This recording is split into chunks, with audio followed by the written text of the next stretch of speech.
বাঁশখালীতে ত্রাণ দিতে গিয়ে নিজের সংগঠনের কর্মী কিনা চেহারা দেখে দেখে তারপরে ত্রাণ দেওয়া হয়েছে। যারা সত্যিকারে ক্ষতিগ্রস্ত হয়েছে তাদেরকে ত্রাণ দেয়নি, এমন অভিযোগ উঠে এসেছে বাংলাদেশের জামাত ইসলামের নামে। সেখানে থাকা এক বৃদ্ধ মানুষ এই ঘটনাটি এখানে তুলে ধরছেন।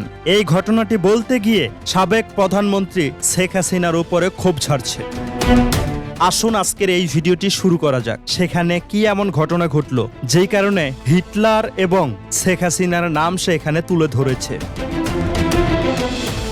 আর বাসকালীন মেয়েদের বেশি বন্যা হয়ে দেয় মধ্যে পানি মানুষের ঘর বাড়ি বেগিন ঢুকে গিয়ে তো এখন আর জমাতে আল্লাহ দিলে বেশি সুন্দর ত্রাণ বিতরণ করি।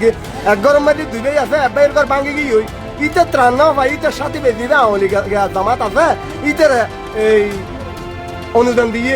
আর আরে হিটলার ভুল করে গেল ইহুদি বোম মারি ফেলে গেল 24,000 ইহুদি রাহি দিল এরা সুদ্দিন আমলিকে ভুল করে গেছে এই দেশের জমান নাগির বহুত মারি দেওয়া বেলায় লিখবো আমলিকে মারি দেওয়া দিয়ে বলতে বড় ভুল করে আমলিকে এই হিটলারের মতো বন্ধু মারি ফেলে তো যত হইতে শান্তি বেকার আর কে হবে ইতার ত্রাণ। আমার প্রাণপ্রিয় ভাই ও বন্ধুরা, আপনারা হয়তো এখানে থাকা এই মানুষটির কথাগুলোকে স্পষ্টভাবে শুনতে পেয়েছেন। উনি কি বলেছে তা আপনারা শুনেছেন। উনি এখানে স্পষ্টভাবেই বলার চেষ্টা করেছে হিটলার কিছু ইহুদি রেখে ভুল করেছে, আর আওয়ামী লীগ সরকার এই বাংলাদেশে জামাতে ইসলামকে চিরতরে বিদায় না করে গোড়া থেকে উকরিয়ে না ফেলে সেও মারাত্মক একটা ভুল করেছে।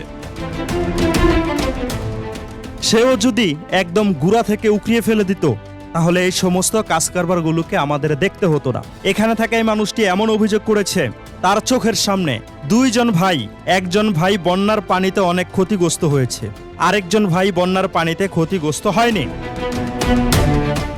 যেই মানুষটা ক্ষতিগ্রস্ত হয়েছে তাকে টাকা পয়সা দিয়ে হেল্প করা হয়নি, তাকে ত্রাণ দেওয়া হয়নি, কারণ সে বাংলাদেশের জামাত ইসলাম নামক সেই সংগঠনের সাথে জড়িত নেই, সেই সংগঠনের কোনো কর্মী না। সেই কারণে সেই ক্ষতিগ্রস্ত মানুষটাকে ত্রাণ দেওয়া হয়নি।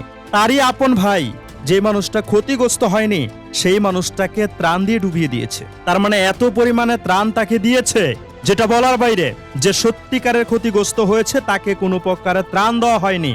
সেই বিষয়টাকে কেন্দ্র করে তিনি শেখ হাসিনার উপরে রাগ ঝাড়ছে। এমনকি হিটলারের কথাটা এখানে তুলে ধরেছে।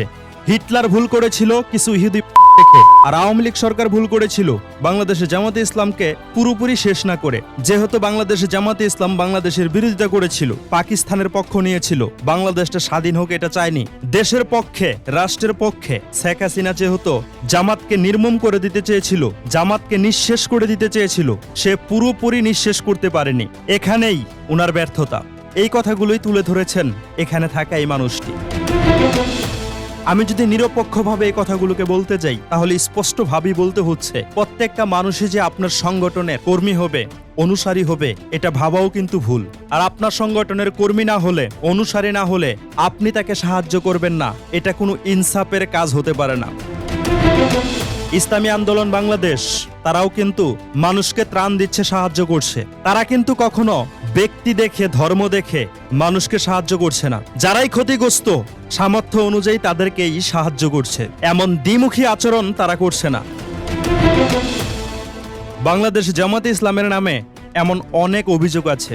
তারা ভিক্ষুককেও নিজের সংগঠনের না হলে ভিক্ষা দেয় না, সাহায্য করে না। এমন কাজগুলো কিন্তু সত্যিই খুব নিন্দনীয়। আমার প্রাণপ্রিয় ভাই ও বন্ধুরা, বাংলাদেশের জামাতে ইসলামের এই কাজগুলোকে আপনারা কিভাবে দেখছেন? আর এখানে থাকা এই মানুষটি যেই অভিযোগগুলো করেছে সেই অভিযোগগুলোকে আপনারা কিভাবে দেখছেন? আপনাদের মতামত কমেন্টে লিখে জানিয়ে দেবেন।